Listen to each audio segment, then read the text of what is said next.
This is to the new preppers or people who are putting things back for rainy days.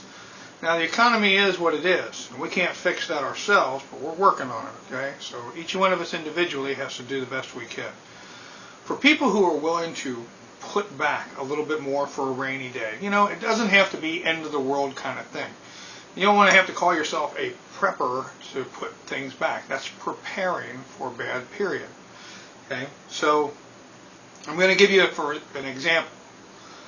My mother, when I was born on an Air Force base in Newfoundland, Canada. On the base, food would come in, and it had to be flown in or brought over by ship. So she may only get like corn 1 week.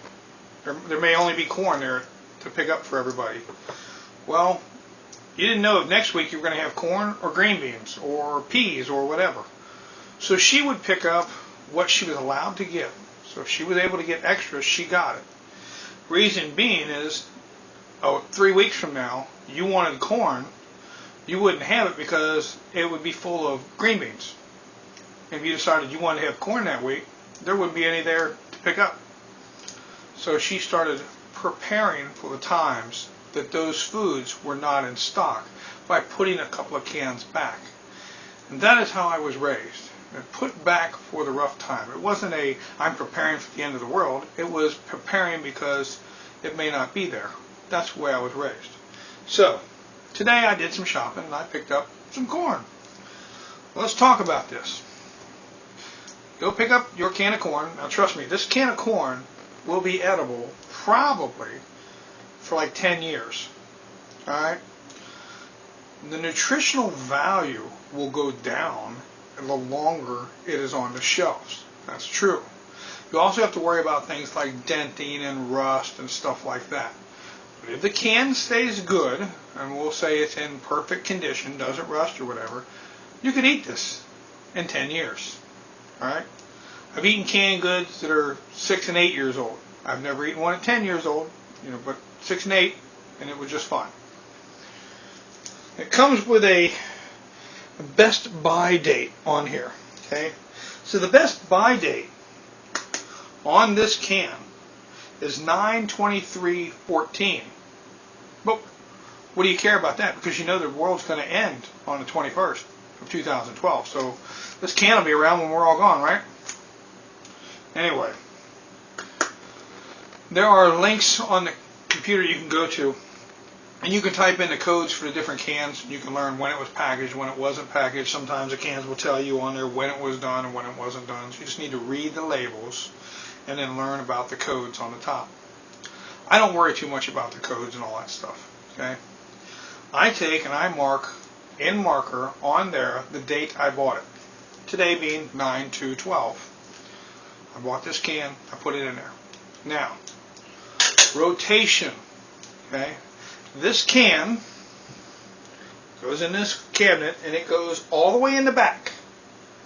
And as I use them, I pull them forward and put this in the back. That way I use the can in front first and I use this can last because it is in the back. That is rotating your food. That's all it is. Putting the new stuff in the back, pulling things forward. Every time you restock, you pull things forward. That's all I mean by rotation. Don't buy dented cans. Don't buy rusty cans. Get the best looking can you can. Okay? You'll make your own decisions on what food you like and what food you don't like. You've heard me say, don't go broke prepping. You shouldn't spend all your money on those things. Okay? You have a life to live. You have to pay bills. You have to be ready for, when you blow a tire, you need a couple of dollars setback. All about your budget. Budget in a couple of dollars and you can get some extra things, go for it. Don't hurt yourself prepping. Okay?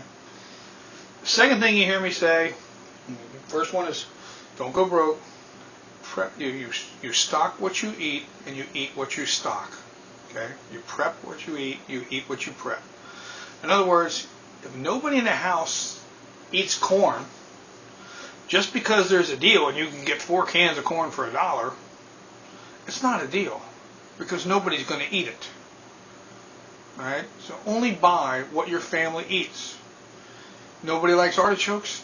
I don't care if they're giving artichokes away. Why would you stock them up? So, now you hear people talk about beans and rice. Beans and rice, beans and rice. Yes, beans and rice are cheap compared to a lot of other foods. And you can mix beans and rice with many different foods, extend your foods, and it's filler and all kinds of other things. And some rices are good for you, some rices are not good for you, you know, all these different things. Beans, proteins, like meat, you can use it for different stuff. Great stuff. If you don't eat the food that you're stocking, the problem is going to be to your system, all right? So we eat the corn, we stock the corn. We eat rice, we stock rice. Reason being is, if something were to happen, I don't want to all of a sudden go from tacos every night, which could be somebody's diet. You have tacos every night, and all of a sudden you change over to hamburgers or change over to green beans. The problem is it's going to be a shock to your system.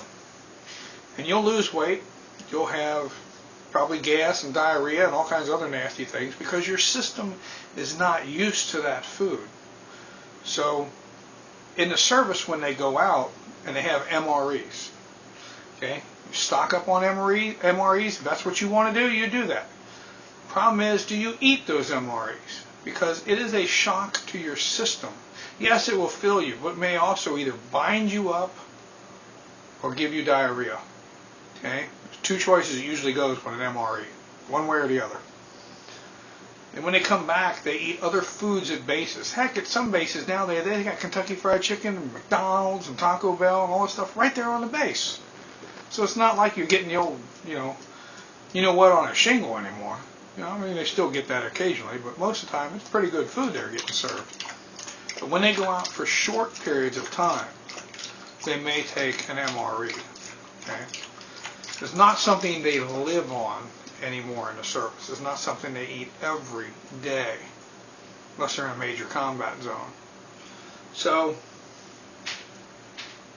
stock what you eat what you stock, so you don't shock your system and have to have problems like diarrhea or constipation or other things like that, or vomiting or all kinds of different things. Your change to your system can be dramatic, and that can be life or death.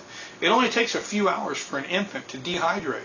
That's right, a few hours under the right conditions for an infant to dehydrate. And it can kill you in less than 3 days. Dehydration can. So these things you need to think about, you need to know about. Now, if you imagine you only weigh 105 pounds and you're a stick, skinny person, you could probably die faster than 3 days. Okay? Especially if you're exerting yourself and sweating and doing things like that. But while we were out today, we also picked up other things. It wasn't just food. Picked up some cold pills. Well, cold and flu season's coming around. It is fall here in the United States. And you pick this up this week, and maybe in another week or two, you can pick up another box or so, and you can go on that way. At least you'll have it on hand, things like that. You know, they had a sale on ibuprofen, so we picked up a few bottles of ibuprofen. Rounding out your preps, not just going out and buying food, but go out and get other things you may need. Remember, a rag is going to last a heck of a lot longer than paper towels. Okay? So you need to think about these things. What are you going to use this for later on? I mean, do you really want to stock up on 500 rolls of paper towels for when you know what hits the fan? Or would you rather have a few boxes of rags laying around that you're going to wash out, wring out, clean, do whatever with? And these have a lot more uses than paper towels. Okay? Foods for thought. Keep a permanent marker around so you can mark your cans. It doesn't rub off, whether it be a wax crayon or a canning pencil or a permanent marker or something like that. As long as you can't rub them dates out on top, you won't have to worry about it and guess when you got that can. Is it still good? Is it possible? Things like that. I hope that helps a few of you new people out. And if you have any questions or comments, please post them down below or shoot me an email or whatever you'd like to comment and get back to me on. So I hope to see you all later. I'll catch you on the next one.